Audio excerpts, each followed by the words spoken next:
Okay, so basically about Excel, I believe you have understand about this, what is column, what is row. So then I'll just talk about the basic things, functionalities of the Excel and what we can do with Excel. So basically, if you take,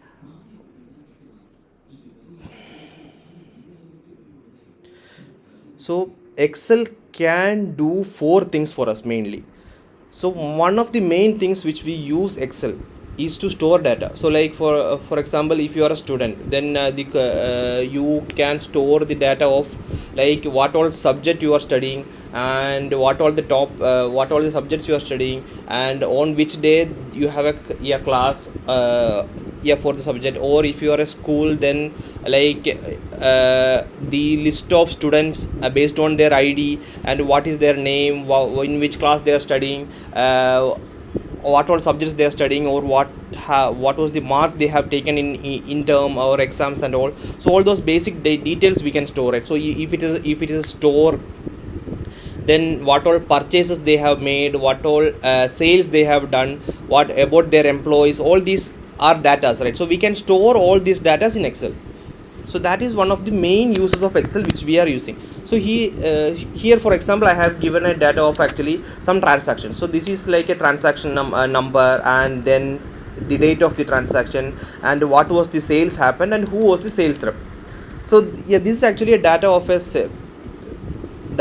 transaction in a store, or about the sales happened based on the say sales executive who has done the sales. So this is a simple data, you can see, right? Then based on this raw data, this is called actually raw data, where we have the a large number of data, which will not make sense if you see in a whole. Like this is only like 8 to 9 rows, but if we are doing this on a day on day or day basis, we will have a huge data, right? So we will not hundreds, thousands of rows will come, right? So in the same data, if you keep on adding the data on everyday sales, but if you see the data as such, we will not have any meaning to it, right? So based on that, we can do calculations to get meaning. Like for example, we can do like what was the total sales happened in this data. If you see like this, yeah, we cannot do we cannot understand, right? So we can use calculations in Excel to get the values. Like for example, you can see a simple calculation done here. Sum is equal to 46 to 4. So the what is the sum and all, I will show you in later phases. So just understand. So this is sum is a formula to add some values. So we have sales here in this table. You can see sales here in this table. So to get this get the summation of this, to make we are doing a calculation like this. Sum is sum of this table. Then again, if you want to do average, then again we can do another calculation. If you want to do a range, that is actually what is the difference between the maximum and the minimum of this table. Again we can do a calculation. So Excel has the power to do calculation. These are the basic formulas. Even if we go further into the close, we will understand multiple other calculations where Excel can do with which is more powerful, more easily we can do. Like for example, we are the store manager is giving incentives to the people who has done very high sales. For 3 days sales, if somebody has done more than 45,000 or $45,000, then yeah, they will get an incentive. So we have the data like this. So Excel has a feature called a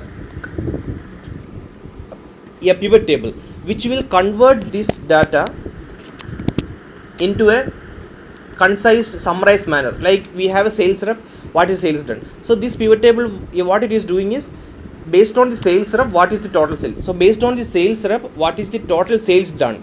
So we can, based on this table, we can understand only Joe has done the sales more than 45,000, then he is only eligible for incentives.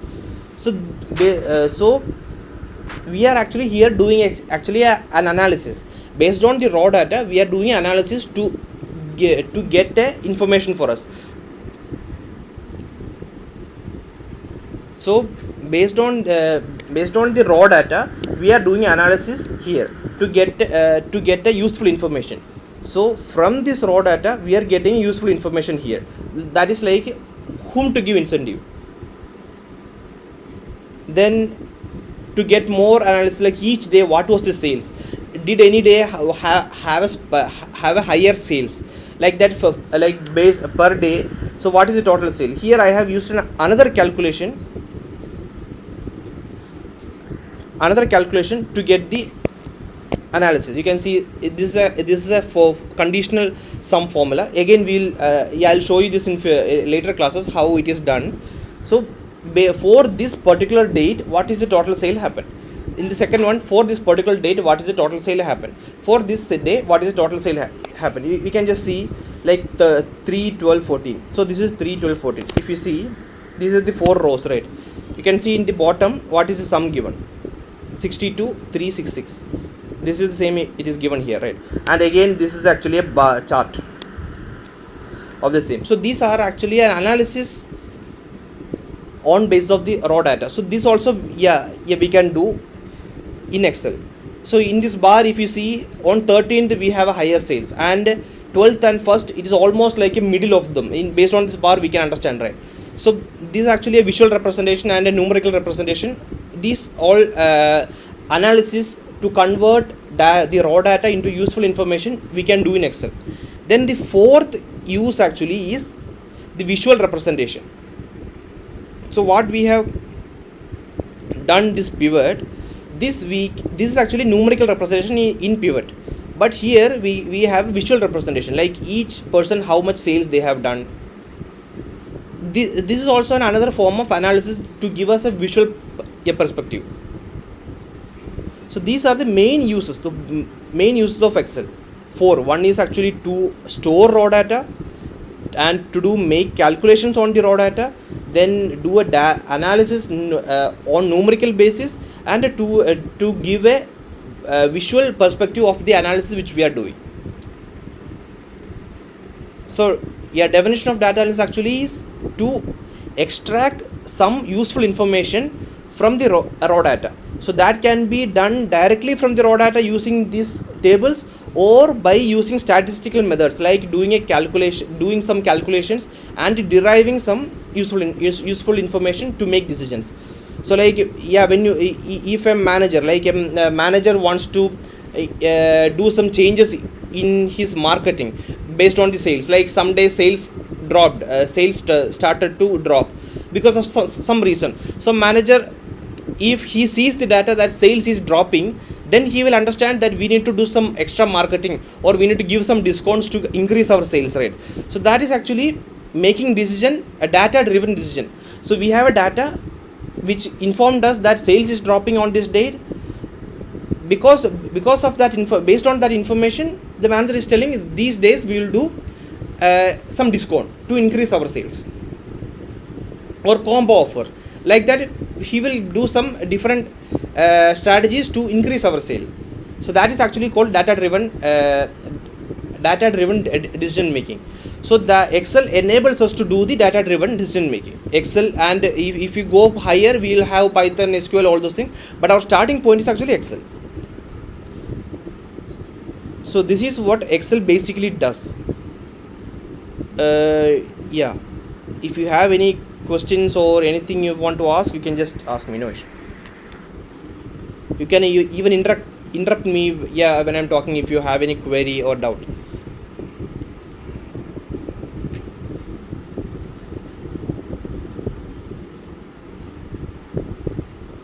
Hello?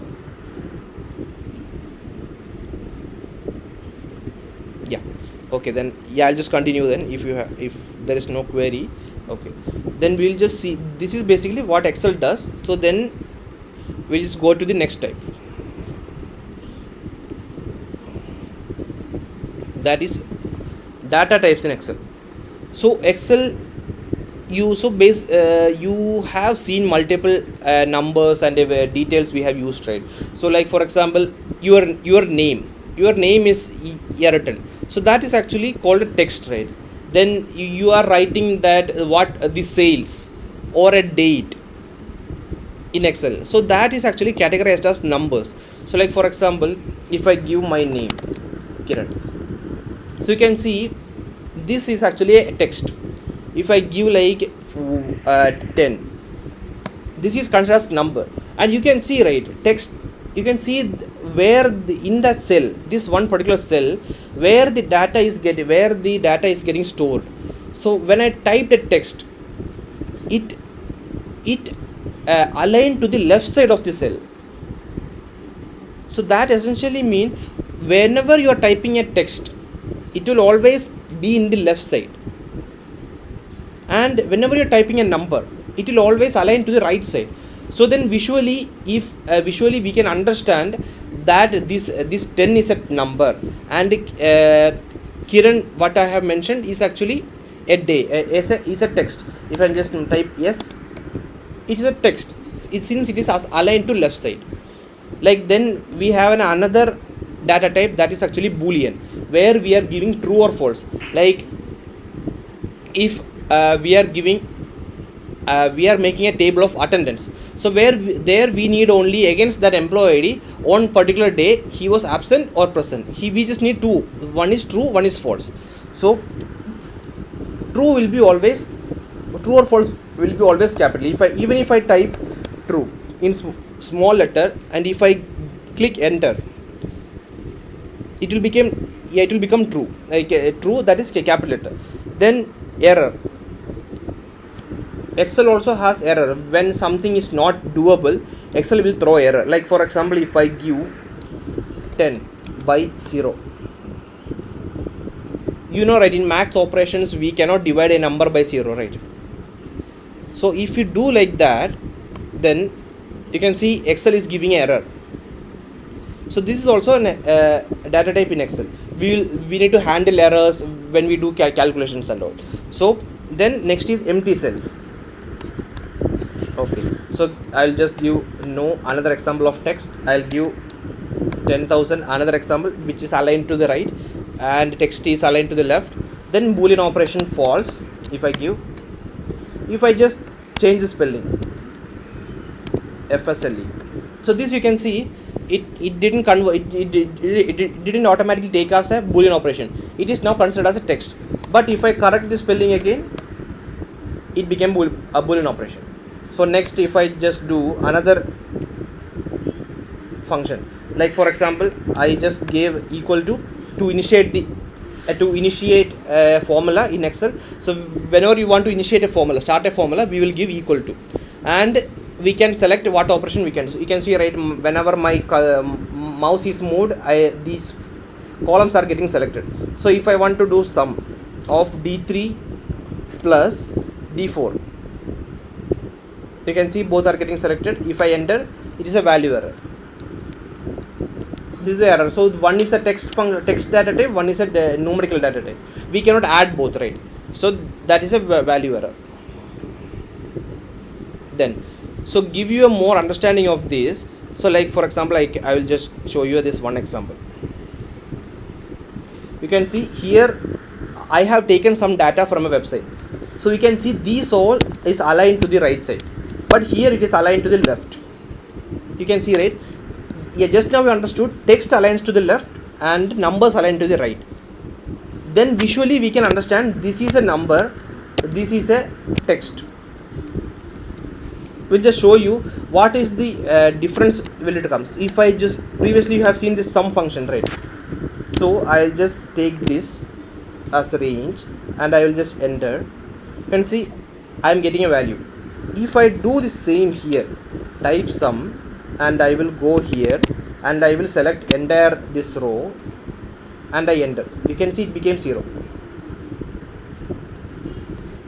So this is actually a number. So Excel sees this as a number. So number can be added, multiplied, divided, all those operations we can do in number. But to a text we cannot add, we cannot multiply. We have different operations in text, but we cannot add, right? Sum is operation which to add, so we cannot do. That is why this visual cue is very important to us.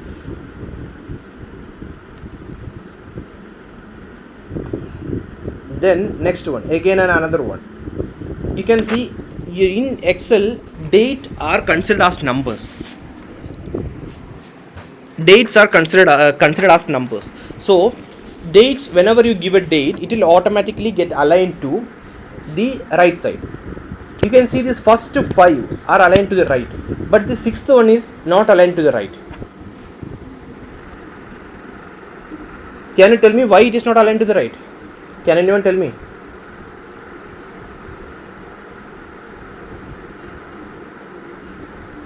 Yeah, 37.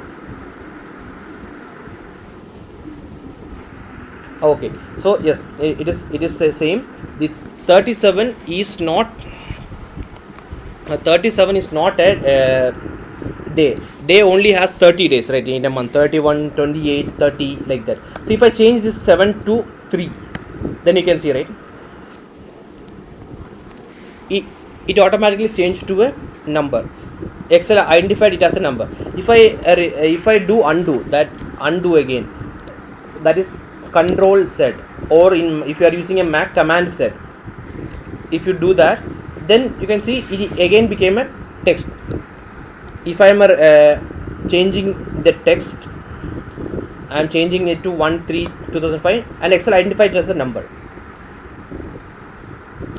Then again this one, you can see here in this 30th row, this is considered as 144. Here it is considered as 192. If I do a sum, if I do a sum like this, then only 195 is getting summed. This 144 is not getting summed. So this visual cue we need to check in our data whenever we are working. So this we need to convert to a text. Stored, you can see number stored as a text. Convert to number. You can see now it is coming properly.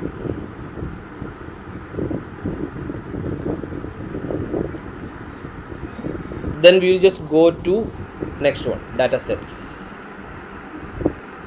So in starting we understood Excel stores data. So we can store data in multiple ways. So here we have given a heading of transaction, and we have written transaction directly. So here we have we have given date. So we have option to we are the person who are entering, right? So we can even enter this sales here and date here. Yeah, we can do that, right?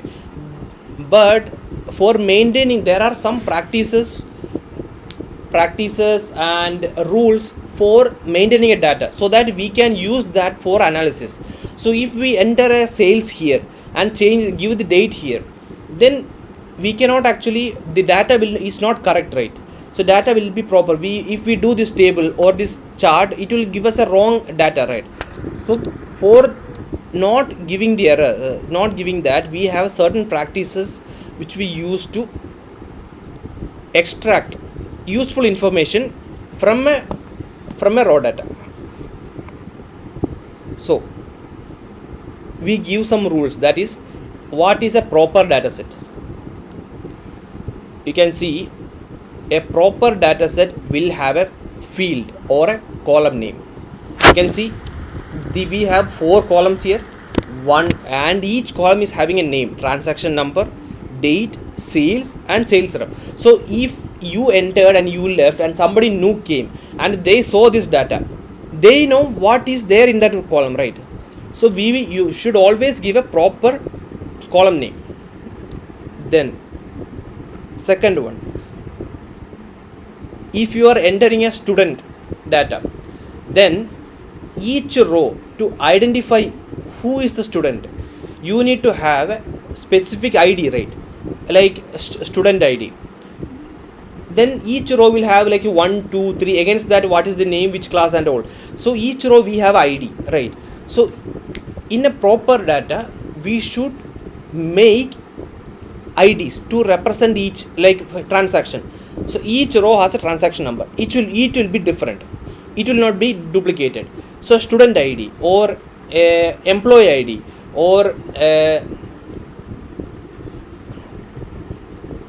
then transaction ID or order ID, sales ID, like that we can give ID. So if you give a ID, the data will be much easier, and you can sort, and you can do multiple operations without any problems, because we know that there is no duplicate data. Only for one transaction there is only one row we know. So this, but yeah, then the third option is actually records in rows.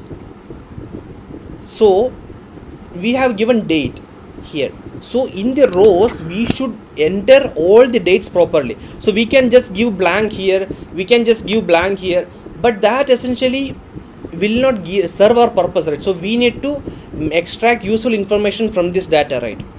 So for that we should always properly fill our data. So that is actually records. Yeah, we will tell.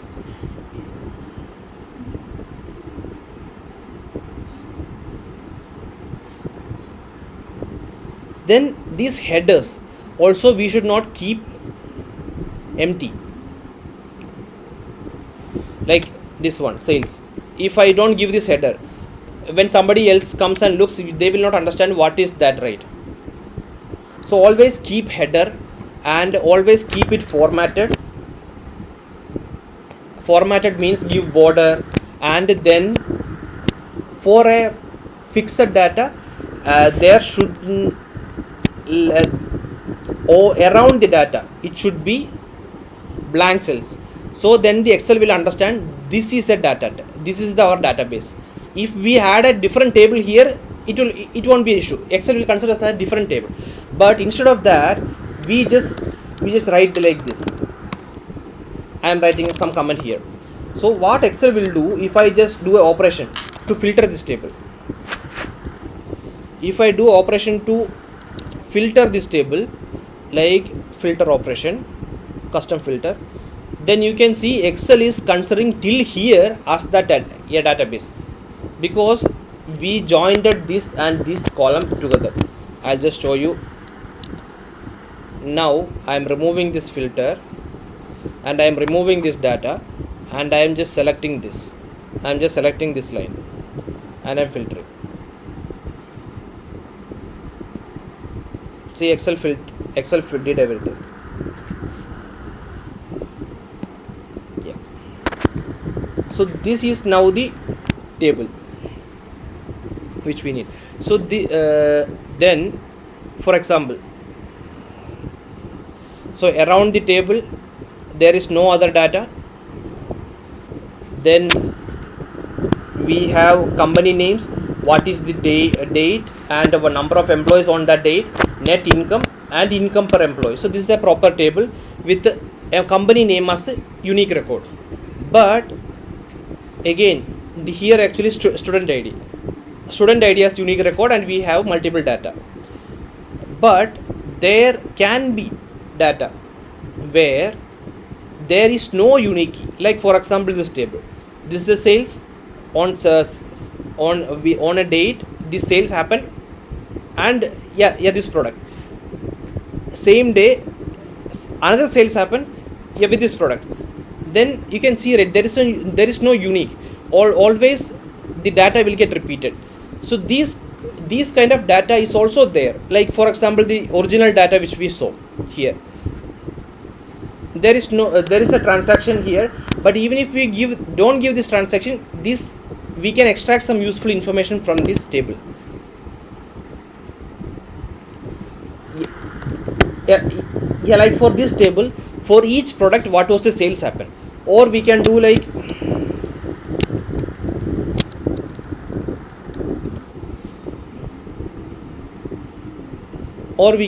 instead of product we can do like date. So what was the sales on each date, we can do this also. So each day what was the sales, you understand, right? So we can extract some data based on. So you can see here, this day there was less sales, this day there was less sales. So what happened, we can check. So that is how we will get insights from a raw data.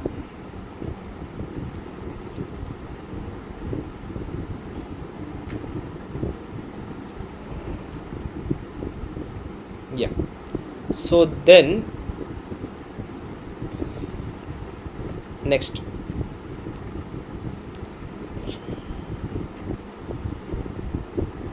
so we have a small question.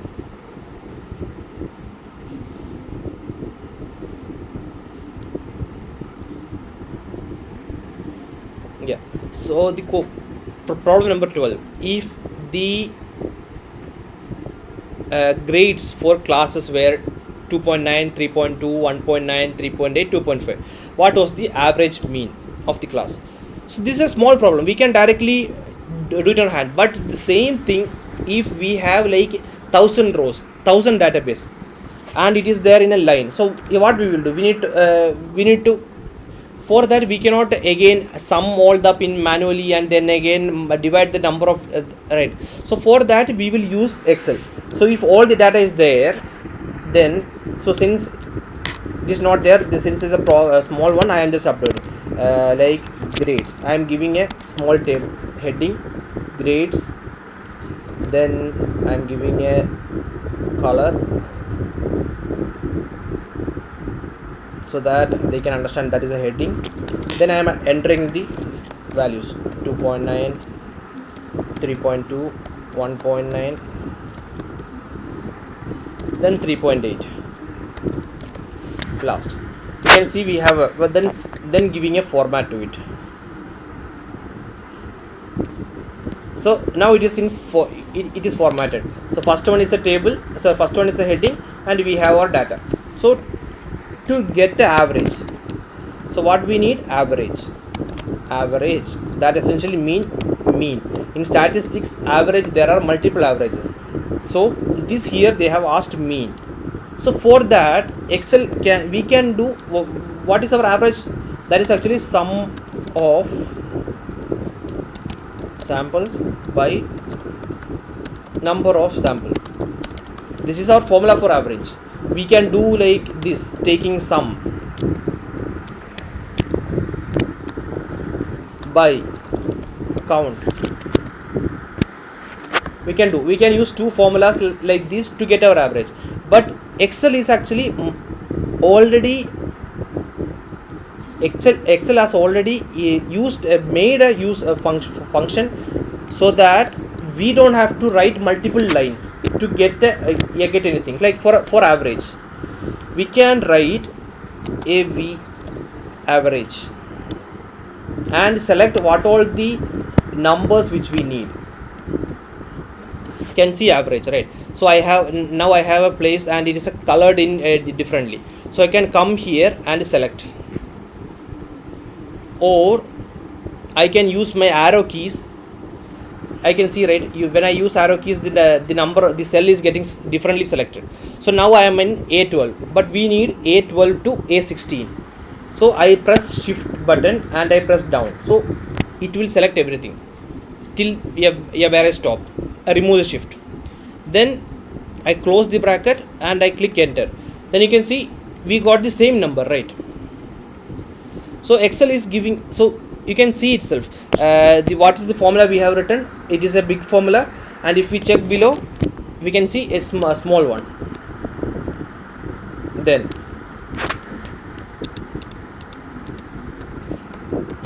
average. So you can see here the heading is not formatted correctly, but here the grade heading, it is formatted neatly. So if you want to format this average heading also same way as grade, then in Excel we have another small option called format paste. If you come here, copy formatting from one location to another, if you click on that, you can see it is selected. Now this is under copy. So if you come here in the cursor, in the mouse itself, you can see it is like a paintbrush, if you can see that. Then if I come here and select it, you can see whatever format I have given here, the same came here also. Then for this I'll just give a border, and since it is a formula, I'll give a different color, you can see. So now when I come and check, if I give formulas all this different color, I can come and check and I can understand that this is a formula and this is a values. and instead of doing uh, directly making average 2.9 comma 3.2 comma 1.9 comma 3.8 comma 2.5, we are getting the same one only. But instead of doing that, I gave it as a I first entered the data and then gave a formula to the reference of the data. Why I have done that, if you ask, if I given mistakenly these numbers, like instead of it was 29, so instead of 2.9 I gave it should have been 29, and this should have been 32, this should have been 19, this should have been 38, and this should have been 25. If I change this data, you can see average automatically gets changed, but here it does not change. We need to again change the data. So that is why whenever possible we should give all the functions as reference to any cells instead of hard coding, means writing everything in formula itself, writing like instead of giving 10, 20, 30 mark values, we are giving 10 in storing it into Excel. Instead of writing everything in the formula, if you give this, will have we will have multiple work later. So always give reference. So reference is actually like we are referring to A12 to A16. So this will have another reference. So if you want to add like 20 in between, you can see it immediately got added, that also got incorporated also. So what is the rules which we should follow when we are using Excel and we should calculate? Like we have given, like here to this average, these were the inputs. Yeah, these were the inputs. So if those input can change, put it in a cell and refer it to the formula. So how we did now, we gave everything in a cell and then we referred those with a formula. If it will not change, you can type it in formula. We don't know this will not change or not, but if like we are checking like we have a yearly sales of 1000, so you want to check what is per month sale, we can directly type like 12. Why means per month sale. In a year, per month 1 month in a year there are 12 months, so that is fixed, so that will never change, right? So that is why those kind of things you can hard code, we can give in the formula. That's what it is. It will never change. Then always label your formula inputs. That means this, I am giving a label to this cell called as average. So whenever somebody comes and sees this, then they will understand this is an average of mean. Then when they check this formula, then they will understand of this is the average of these numbers. So these are the golden rules. So why we are using this, actually, when we change this data hard code, and when we change, if it was hard coded, then the formula will not get automatically changed, right? So like for example, when I added this 20, it will not automatically change, right?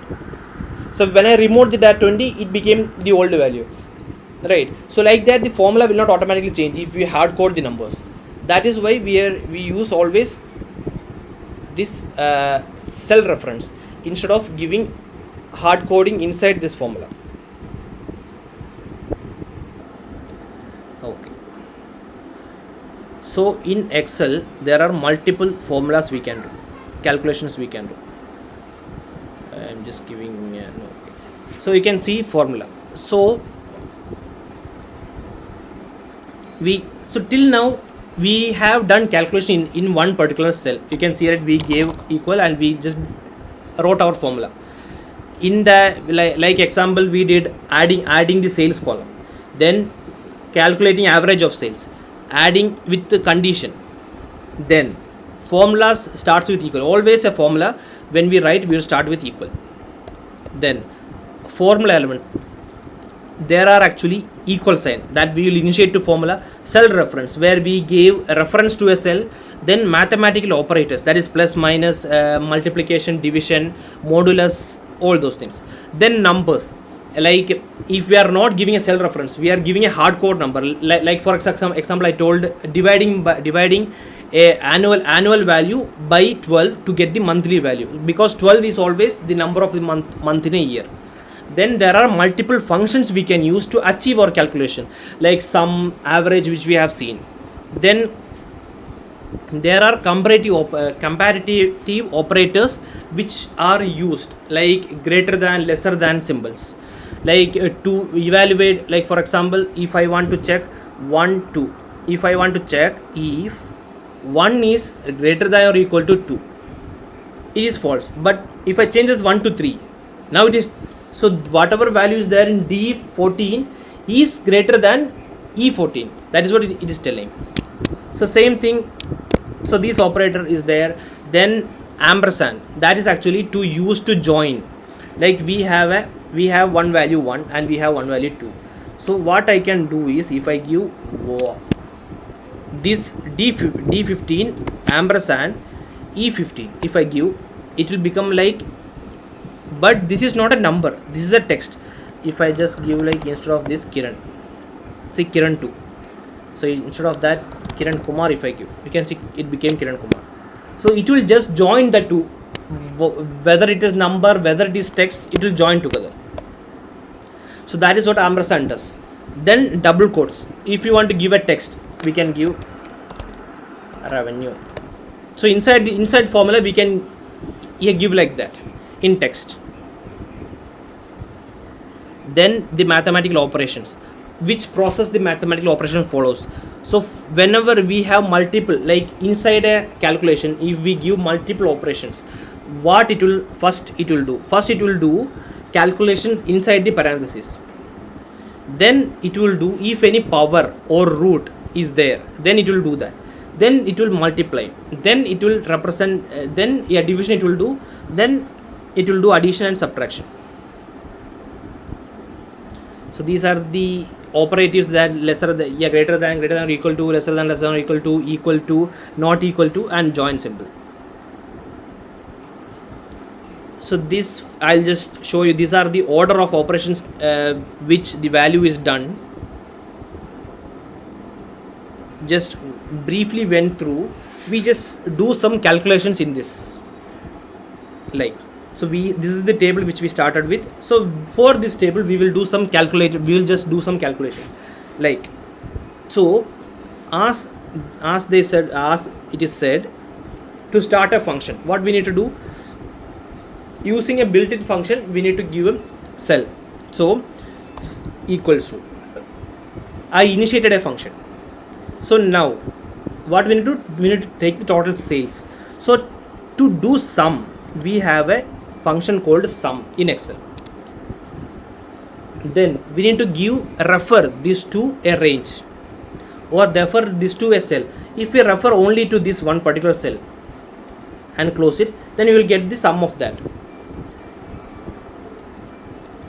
But if we want to do the sum of all, then what we need to do is come here, and then we can use our mouse pointer to select like this all the value, or we can just write sum and use our arrow key. I just click the top, then again top, then left, then top. I came to the last row. Then I want to select a range, right? So whenever you want to select multiple cells, you click shift, and then I am going up. You can see what it is getting selected. All the places blue is coming. Those are the cells which got selected. And you can see in the below also on the sum formula, it is sum in the parenthesis H2 to H10. So H2 is the starting point, H10 is the ending point. And I will just close. And if I just click enter, it will come to below cell. If I, in the same way, if I click tab, it will go to the right. You can see it went to the right. If I do control enter, then it will stay in the same place itself. it will not go go down or go right or go up anything. It will stay in the same, the cursor will be staying in the same place. Now you can see this is the inefficient way. If I do F2 now, you can see if I do H2 H3, this also will get the same number. But what problem will happen is, when somebody comes here and like add a new row and give like this, so you can see in where I did the sum function and gave a reference to the cell, it became it got summed. The new formula, new value got also added. But the where this one manually one by one selected, here the new value is not getting added. So that is where, when we give use a function and we are adding or dividing for a multiple values, then we always give a range. That is much efficient way. Then next one, if you want to do average sales, so yeah, like we have seen before, AVE, average. Then again, like how we did for sum, we will select H2 from that H10. Then I'll just do control enter. I am staying there in the same place and my value is 14,500. So this is the average. Then count of employees. So how we can do this? Actually, there is a function called count. You can see count I typed, but you can see multiple functions are there. Mostly used is count, but there is a function called count A. There is a function called count blank. There is a function called count ifs. These all have multiple use cases. So yeah, I'll just explain you later. But now I'll just tell you, we'll be using count A. This is used to count values, non-empty cells, not just numbers. So any of this we can just give like this 9, or instead of G, if I want to give count, instead of, I can give this number of again 9. You can see, right, it will count non-empty cells. Like for example, if this cell is empty, you can see the 9 became 8, right? So it will count non-empty cells. That is the use of count A. It will not segregate between number, words or anything. It will count everything. Count A. If I just select this one, again 9. Then next, count sales. I am just giving count. This is count is used for numbers. Like in count, if I give this one, this is all text, you can see, right? It is 0. Why means count A used for values, but count is used for only numbers. If we give only count, then it will take only numbers. If I go up, now it is becoming 9 because I used count and it is counting the numbers there. Then, so these all are actually a formula in a single line. So we will write a new formula and we will get the output. But there are chances where we need to use one formula itself in a 100 rows of 100 different data, or for 100 people. Yeah, like for example, these people. Yeah, this one. So I have a tax rate of like 20% is my tax. If you assume 20% is my tax, if I assume, and this is the pay of this person. So I need to calculate what should be the amount I need to deduct, and deduct from their salary. So what I can do? So what is the deduction? Deduction will be 20% or 20% is the tax. Tax is the deduction. So based on this gross, so this is the gross, and I am multiplying. A star symbol is used for multiplying. That is there on top of 8. You can use shift 8. If you press, then you will get this star, and using this J27 as our tax rate. And if I click on control enter, you are getting a tax. So for GT Cooler, you are getting 373 as deduction. So next one, how yeah, will I write like this? Every line I will just come here and select. So do you think, yeah, this is an efficient way? If we write, if we have 100 rows, do you think it is an efficient way? Yeah, no, right? So the thing is, then what we will do is, in this cell we can see this one, there is a, in this cell at the end there is a square, you can see, right? That's a square. So if you double click on that, the formula will get dragged down till the end.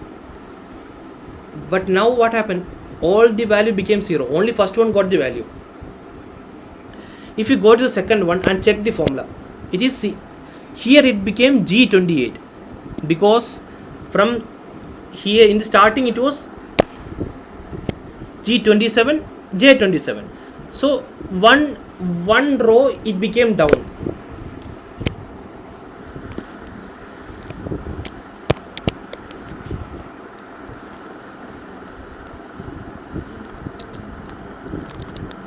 So one row it became down. Then from G27 to J, it became J27. Sorry, yeah, G27 to it became G28.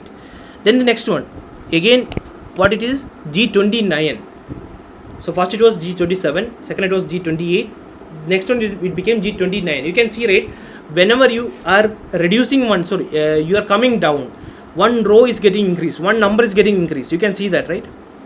Then next one, if we go, it became 30. Next one, it became 32. So 33 and last one, 30, 31, 32, 33. You can see, right? As you go down, one row is getting increased, one row is getting increased.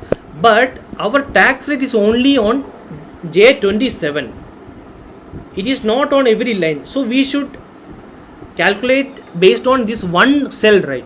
We should not, as we copy and paste it, we should not iterate, right? Multiple, again we should change the value, right? Change the cell. So for that, there is what we can use is, so there are two cell references in this formula. One is G27 and J27. So we need to change this G when we copy and paste below. This G27 should change to G27, 28, G29, G30. All this it should change, so that for different people, different scales, different pay will come. But this J27 should not change. That's what we need to do, right? So for that, what we need to do is, in Excel there is a function called absolute reference. For that, what we need to do is, we will use, where we need to make it as an absolute reference, we will select that reference and we will click F4. You can see in front of column there is a dollar, that is this J is the column. In front of J there is dollar. Then in front of the row number is 27, which we are now. You can see 27. So in front of that a dollar came. So whenever this dollar symbol is given in front of a row or a column, that essentially mean when we do copy and paste of the same cells, that cell, that will not affect that reference. You can see now, again if I click below, you can see this one is G27 into J27, where J27 is absolute. Then again if I go, so G28, G27 became G28 because it is not absolute, it is changing the cell reference. But you can see where we have given the absolute fixed.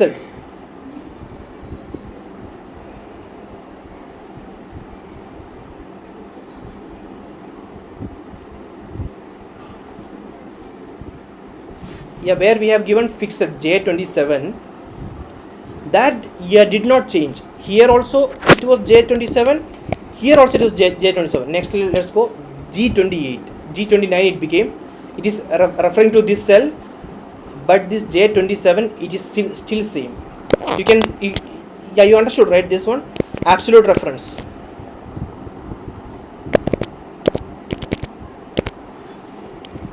You understood, right? Absolute reference.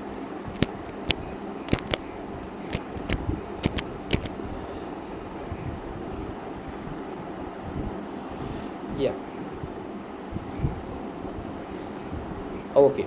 So this is called absolute reference. So we can now I have fixed the column and row. Some places we can do only column. Like for example, when you move from here to here. So in the formula, you can see now this is referring to H27 to J27. Here J is fixed. So J didn't change. But here it was, this was actually referring to, this formula was G27, right? But when we move to the right, G became H. G became H. Yeah, that you can see, right? 1 is getting added in the column. But here, since we fixed the column, it didn't change. Then if we do the same formula below, you can see here it was H27 in the top one, but it became H28. Here it was J28, but it became J28 now, because this is not fixed, it will change. Here it is J27, but here it became J28, because the row was not fixed. That's why the row got changed. So that is the for reference, absolute reference. So when we do more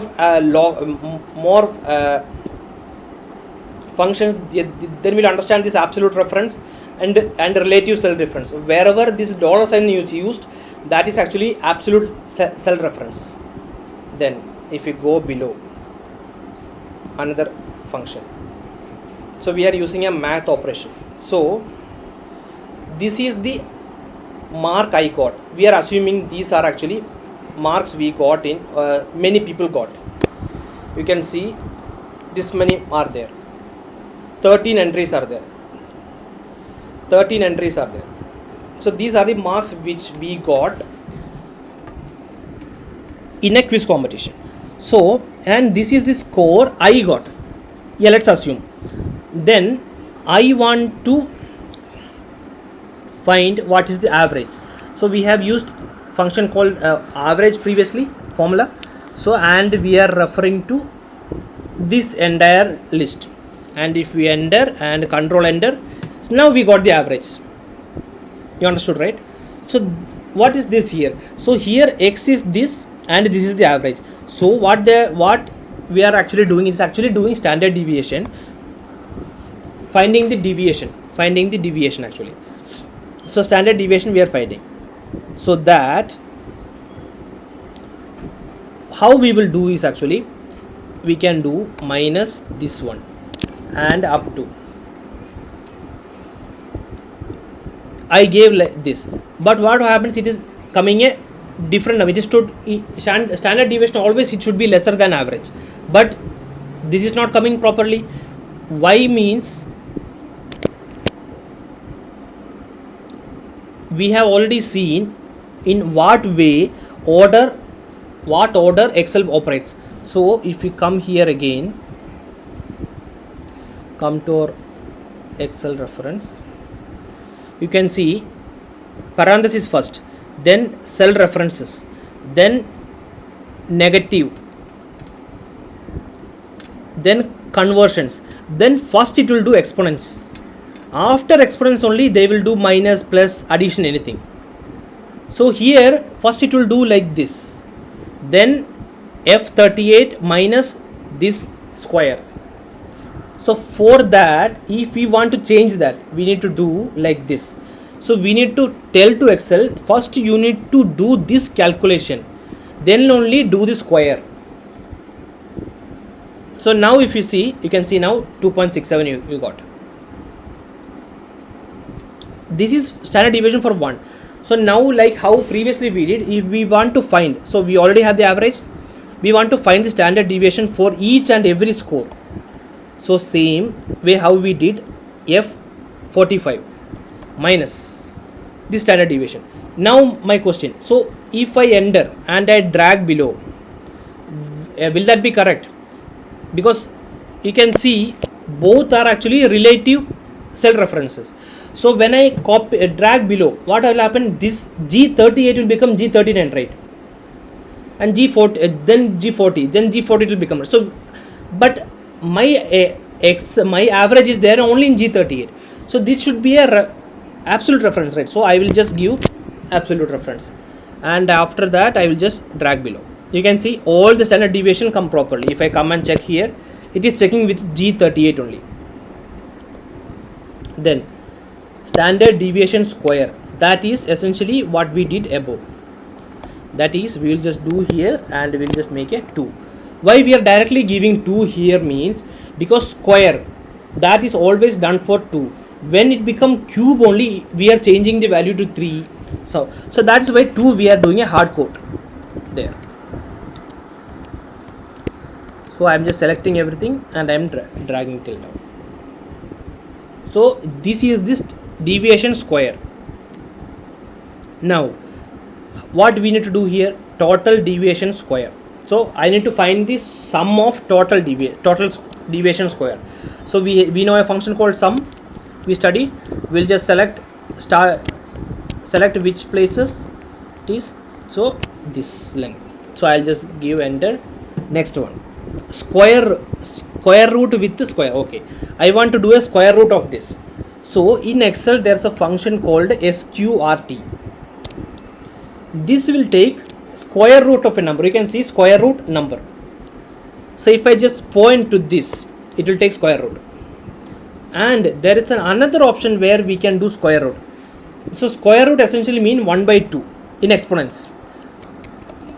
So I can do this power 1 by 2. So 1 by 2 should be in brackets because first I need to do the division in the bracket, then it should use it as a exponent of H59. You can see I am getting the same number. Then I want to do a count of the samples, sound of population. Since this was all number, it became correct. So now I want to use the standard deviation. So in maths there is an option called standard deviation. So what essentially it will do, it will take a square root of sum of total deviation squared by total number of values. This is the standard deviation formula. So in square root, previously we directly gave a cell reference. Now inside square root we are using a function calculation. Since that is inside a parenthesis, Excel will start first doing the calculation of this, then it will do a square root. You can see this is our standard. So for finding the standard deviation, we did a lot of operation from here to here, right? But in Excel we don't have to do all this operation. STD, standard. You can see a function called standard deviation population, based on population. S is actually based on sample. So we will later we will understand more what is this function and all. So if I just give standard deviation and I select tab, then it will complete the function. And if I give the population which we have now and enter, you can see we got the same result. So Excel internally did all this function and gave us a result in a simple, fast way. So you can see this is like, so this is the power of Excel. Excel has multiple inbuilt functions and formulas which we can use on our uses and get our values in a super fast way.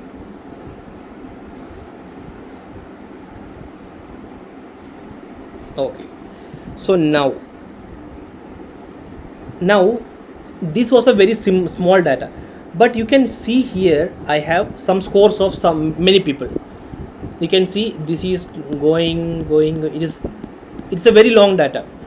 So till now we directly, for sum and count we directly gave like this. We used our mouse and we selected the thing. But if you want to select this huge number, how much time it will take? Like if you want to select like this, you know, right, it will take a lot of time. So there are multiple other options to do that. So for that I will tell you, if you in arrow, if you plus arrow, it is going down, right? If you press arrow, it is going up also, right? Same way, if you press this arrow with the command or control in Windows, command and arrow down, then you will see it will go to the last reference or wherever there is a blank cell first, there it will. So if I just remove this and I go to top, it is coming on top. Then if I go down, you see it will stop at the blank, stop at the empty cell. Where the first empty cell will come, there this will stop. So now I am just doing undo and I am going up. Then if we, so now you understood how to go down and up.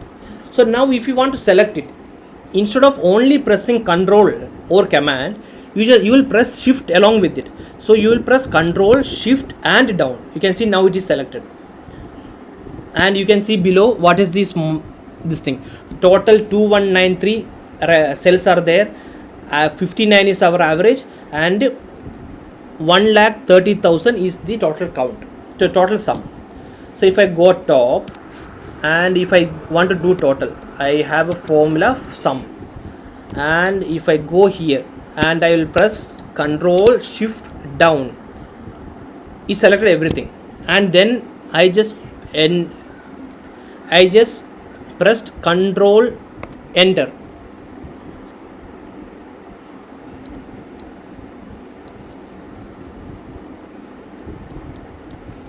You can see the value is there. Then same with average. If I go here, shift control down and I just clicked enter, you can see average is there. Now if I want to count, again same, these are all numbers, so I will use count. Again control shift down, I selected everything. Now I did shift enter. So what shift enter did is actually it moved up, that's it. If you just click enter, it will move down. Shift enter, it will move up. Same with tab, it will go right. If shift tab, it will go left. So then next one. So this is actually directly, we are not doing any condition, we are just directly totaling the samples, taking average of the sample, taking count. So now here there is a criteria.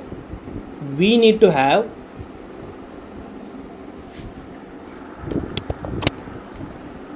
count, total and count. Who has, which is 90. So these are scores, right? So who has, so who is having above 90 scores? What is the total and what is the count? So if I want total, I can use a formula called sum if. You can see sum till now we were using. Now we can use a formula called sum if. So this, what essentially this will do is, it will sum up all the function, all the cell values which are meeting a certain condition. Only one condition. Sum if will only have one condition. So what is the thing? First it will give a range where we should apply the condition. Then what is the condition? Then what is the range which you need to do is sum. So the condition I need to apply here, all this thing. Then I need to write comma.